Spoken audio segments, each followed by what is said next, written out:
धनगर समुदाय को आदिवासी समुदाय में शामिल करने का विरोध करते हुए राष्ट्रवादी अजित पवार गुट के विधायक नरहरि झिरवाल ने मंत्रालय के सामने ही धरना प्रदर्शन शुरू कर दिया है। इस पर अब विपक्ष के नेता अंबादास दानवे की प्रतिक्रिया सामने आई है। इस मामले में दानवे ने मुख्यमंत्री एकनाथ शिंदे पर हमला बोला है। खरं तर हा विषय एवढ्या टोकाला जायला नव्हता पाहिजे, परंतु 4-5 दिवसापासून सगळे आदिवासी आमदार माननीय मुख्यमंत्र्यांची भेटीची वेळ मागतात।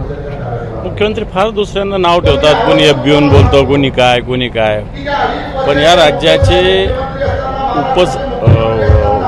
विधानसभेचे उपाध्यक्ष अन्य आमदार स्वतः मुख्यमंत्र्यांचा वेळ मागतात, परंतु त्यांना वेळ मिळत नाही अशा प्रकारची स्थिती आहे। आणि असं असताना मला वाटतं त्यांचा एक जी त्यांची सोशिकता आहे त्याचा अंत झाला आणि त्यांनी आज हे पाऊल। झिरवाळ साहेब खरं तर ते विधानसभेचे उपाध्यक्ष असताना त्यांनी मुख्यमंत्र्याला बोलावून स्वतः चर्चा करता येऊ शकते, परंतु राजकारण करायची या सत्ताधाऱ्या लोकांना सवय जडलेली। परंतु बाकीच्या आदिवासी आमदारांच्या भावना ज्या आहेत ऐकायला तर पाहिजे, प्रश्न नंतर बघू आपण, परंतु किमान भाषणात भावना तर ऐकून घ्यायला पाहिजे, परंतु मुख्यमंत्र्यांनी ते सुद्धा केलेलं नाही।